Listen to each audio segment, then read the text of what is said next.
I just wanted to, before we jump to our speakers, I think it's important for us, I and many of us have been doing this since last summer. Like, I haven't stopped rallying since last summer or longer, every week. So it's good to check in once in a while and just maybe ask ourselves why. Like, why are we doing this? What are we getting out of it?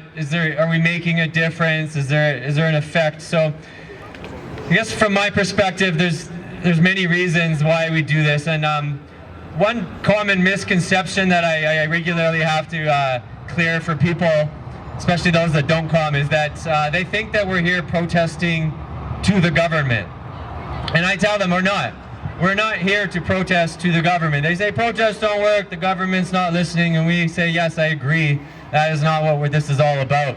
Our government is, as far as we are concerned, is illegitimate. Yep. Yeah. They are waging a war against us, against humanity. This is a fact that everybody has to accept. It's as extreme as it sounds. They are not our government anymore, so we are not asking them any longer to change or to do anything differently. No. No, and government means mind control. Yeah. So what we are here for, there's several reasons. The first being civil disobedience. Technically, what we are doing here right now, at this moment, there's more than 10 of us. We are breaking what they consider to be the law. So we are disobeying their orders. And this is extremely important. And this is one of the main reasons we continue to do this week after week after week. It's to maintain that base of civil disobedience. Because you might have noticed that none of the fines in Alberta, and I don't think anywhere in Canada, that they've given out for these public gatherings have held up.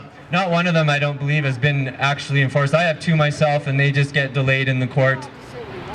And what they do is they play this game of chicken. They did it with Pastor Coates. They even put him in jail for a month. And then they back off before they can appear before a judge, because they know that when it gets to that point and we challenge them on the grounds of this being unconstitutional and in direct violation of the Charter of Rights and Freedom, if they fail, it goes against the illusion of authority that they're trying to create with these mandates. So they give out fines. It's all to scare you. But they know that. And then this is also the reason why we see, like in Ontario this week, they've actually increased the lockdowns. BC, they're starting to increase. They're starting to jack up the case count in Alberta. We know this is the direction they're trying to go, but you notice how they hold back in Alberta because we have such a strong movement here. We have such strong pushback. And if they go too far too quickly and we don't agree, we don't obey, it erodes that illusion of authority that they have. So that's critical for us. Alberta rocks! Yeah, Alberta's strong. Yeah, don't mess with us. One of the other benefits of doing this kind of activity, we're also here for our fellow Calgarians and our fellow Albertans and our fellow Canadians.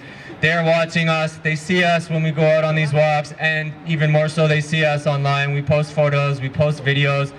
Thousands and thousands of people across Canada are watching what we do here.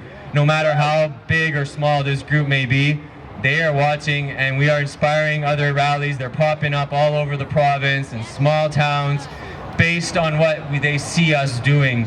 Yeah. So, and we're also showing those that are still obeying the government and maybe even bought in, that there is a movement against what's happening, that there are people that are not on board with this, and we're showing them that you do not have to comply, that it is possible to not comply, and it's okay.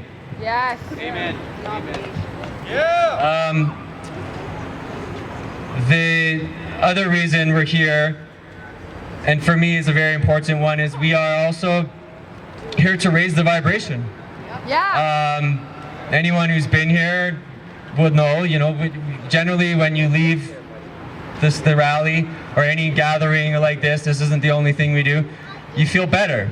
A lot of you have to go to work during the week, you have to comply for your job's sake, you have to go deal with family members that are asleep. It can be draining, it can be exhausting.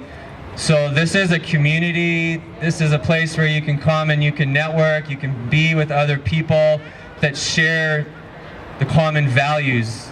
Because we all here, we value our freedom, we value sovereignty, we value rights and humanity and life. And we're also part of what I've spoken about previously. Is it is a great awakening that's happening on the planet. This is a worldwide thing that is happening. And there's a lot of efforts to keep us in low vibration with the measures, with the mandates, with all the bad news. I personally don't even read most of these things anymore. I know, like on Facebook, there's a lot of this circulation of what I call fear porn. Yeah. You know, I think it's important to inform yourself about what the agenda is and what's going on, and then quickly move on as fast as possible. Don't spend any more time than you need to digging into these things, because a lot of it is just there to keep you in a state of worry and of fear and despair, like, oh my, this is big, and what are we going to do, and what's going to happen? We need to focus on finding solutions, coming together, coming up with ideas, being in a community, raising our vibration together. That alone makes a significant difference. And we all here, when you have one person that is in a higher vibration and that is awake and that has stepped into their power, you are more powerful than thousands of people who are asleep. And when you have us coming together in a community, it's the most powerful force the world has seen, okay? So there's nothing that can stop us. Yeah. So that's, for me, a little bit about why we're here. We'd like to see more, possibly after these walks, getting together and starting to maybe form groups of discussions and people who can have ideas of how to approach from different angles, because there's more than just the rallies. The rallies, like Chris Guy said this week, he said the rallies aren't working. We need to form groups, we need to form committees, we need to approach this from other angles. I agree with the second part, but I don't agree with the throwing away the whole rally, because I said this is a check-in for us, and it's a place for us to network. So we can start using this space after the walks when we come back to start networking and coming up with other ideas, because we need to increase our visibility at this point. We need to become more vocal. We need to be more proactive. We need to be, there's a lot more we can be doing than just this. So this is just a base for us to get together and generate concepts and ideas. Gathering, like yesterday. Gathering. Yes, like yesterday we gathered in Bowness Park. We had a lot of people. It's the second, we did it again 2 weeks ago. We had bonfire, big social gathering. We'll start doing that every couple weeks. It's really, there's a lot of people at the park saw what we're doing. We're showing them that what normal looks like, what humanity looks like, people having fun, children playing together. We were singing, we were dancing, we were doing karaoke, we were eating together.